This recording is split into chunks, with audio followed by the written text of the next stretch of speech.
analisando o contexto das eleições em comento, vírgula, é suficiente para a caracterização de abuso de poder econômico. Quando a juíza diz o referido valor, ela se refere aos 20 mil reais.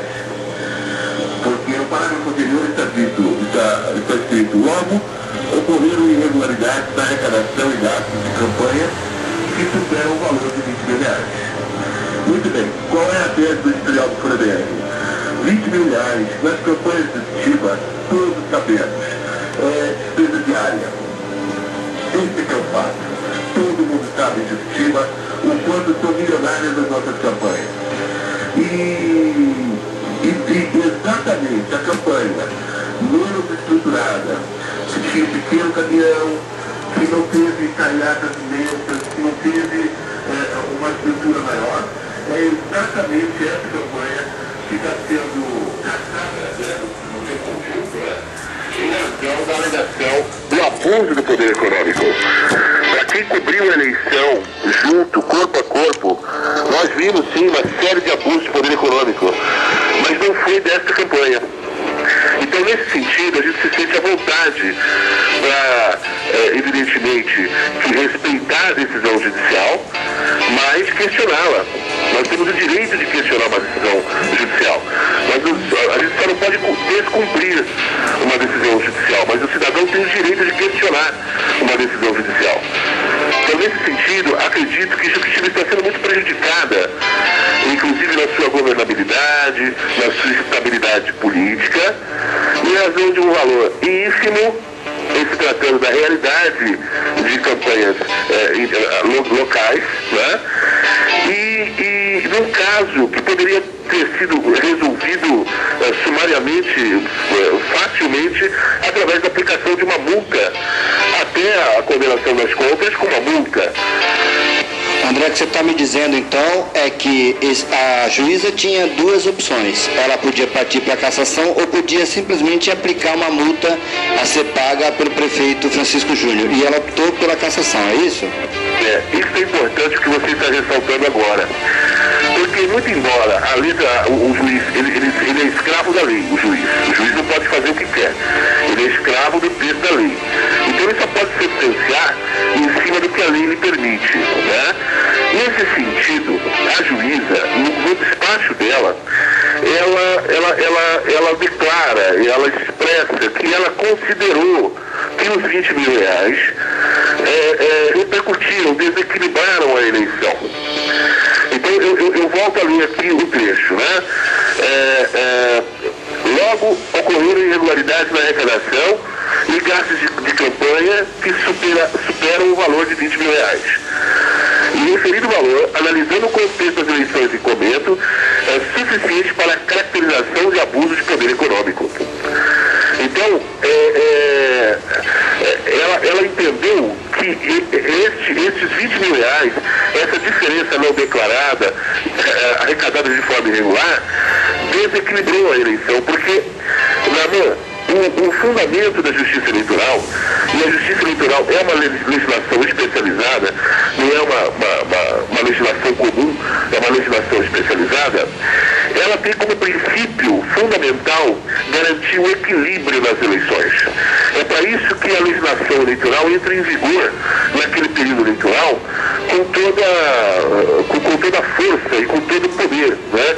Inclusive cerceando manifestações em rádio, em TV. Você bem sabe disso, né? O quanto a legislação eleitoral se impõe sobre toda a legislação de uma maneira geral. Porque afora o período eleitoral, nós temos liberdade para tudo. Entrou no período eleitoral, não se pode fazer manifestações favoráveis a esse ou aquele candidato, etc. e tal, e isso através do veículo de concessão pública. Agora, André, com a experiência que o amigo jornalista tem, daqui para frente, antes de fazer a pergunta para o André, eu quero dizer que eu continuo tentando falar com a assessoria do prefeito Francisco Júnior, porque seria importante que a assessoria dele, ou o prefeito Francisco Júnior, fizesse o que o jornalista André Roberto está fazendo agora, esclarecendo os pontos da lei, porque senão isso dá margem a segundas interpretações. André, são 10 horas mais 27 minutos, meu amigo, na sua opinião, qual é o caminho que tem que seguir agora o prefeito e sua assessoria jurídica? Olha, me permita, Naman, fazer um comparativo. Nós já vivemos uma situação semelhante. No mandato do Roberto Rocha e Bernardo, por coincidência, Bernardo, que move essa ação agora contra o prefeito Francisco Júnior, Roberto Rocha e Bernardo governaram caçados. E foi por uma captação ilícita de sufrágio. Foi um cartãozinho que foi assinado por um ingresso numa casa noturna. Ao final do mandato, ao final dos 4 anos, o tribunal aqui, nem o TSE, mas o tribunal aqui de São Paulo, entendeu que não houve impacto suficiente. Entendeu que isso não desequilibrou a eleição. Eu acredito que isso terá o mesmo resultado. Eu acredito que quando isso chegar no tribunal, no regional eleitoral, o colegiado de juízes vão entender que este valor e que essas irregularidades nessas contas não geraram desequilíbrio suficiente, né, ou sequer desequilíbrio nas eleições locais, a ponto dessa campanha ser cassada. Tá certo. André, são 10 horas mais 28 minutos, amigo. Queria que você expressasse aí suas considerações finais. Muito obrigado pela sua participação. A gente está fazendo aqui, né, André, o nosso dever de jornalista, mostrando o fato e tentando ouvir todos os lados, procurando não emitir juízo de valor, porque, afinal de contas, a função do jornalismo é mostrar o fato e a versão dos dois lados, né, amigo? Naman, sem dúvida, e vocês estão fazendo isso com primazia. Eu volto a cumprimentá-los, cumprimentar também o jornal Agora é Sério, que furou essa notícia, né? E dizer que vocês realmente estão conduzindo um trabalho extremamente importante para a cidade. Naturalmente que vão ouvir pessoas que não têm a mesma opinião que eu, que têm opinião diversa da minha opinião, né? O que é absolutamente respeitável e saudável no contexto democrático. Acho que a população deve estar tranquila, as pessoas devem ficar tranquilas, porque a sentença em primeira instância é sentença em primeira instância, cabe recurso, e como acabo de dizer, acho, francamente, pessoalmente, com a experiência que tenho, que isso não vai dar em nada. Essa sentença vai ser reformada. Por último, me solidarizo a você na questão de nós, a imprensa de modo geral, ainda não ter uma nota do governo para que nós, inclusive, pudéssemos nos manifestar com esse subsídio também.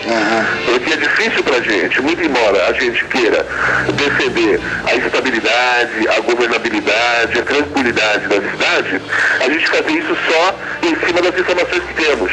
O ideal é que o governo também já tivesse se manifestado, para que nós, jornalistas, pudéssemos nos manifestar de uma forma mais completa. Portanto, fica aqui a minha solidariedade a você, e eu espero que o governo, até o final da tarde, possa emitir uma nota, né? Ao menos uma nota, né? E que no máximo amanhã a gente possa começar a ouvir o prefeito. Tá certo. Muito obrigado aí a participação do meu amigo André Roberg, jornalista de primeira linha, editor do Folha BR, falando aí sobre o caso Francisco Júnior, a cassação do mandato do prefeito Francisco Júnior. Como disse o André, né, nós já temos, diria no juridiquês, jurisprudência, ou seja, no mandato do Roberto Rocha, ele praticamente levou todo o seu mandato sob liminar. Então é possível aos advogados do prefeito Francisco Júnior a mesma coisa, basta que eles tenham conhecimento suficiente para fazer esse tipo de jogada jurídica. São 10 horas mais 31 minutos, seguimos aqui na nossa programação. A qualquer momento, novas informações sobre a cassação do mandato do prefeito Francisco Júnior. Vamos ouvir um pouco de samba, pagode, né? Pagodezinho gostoso.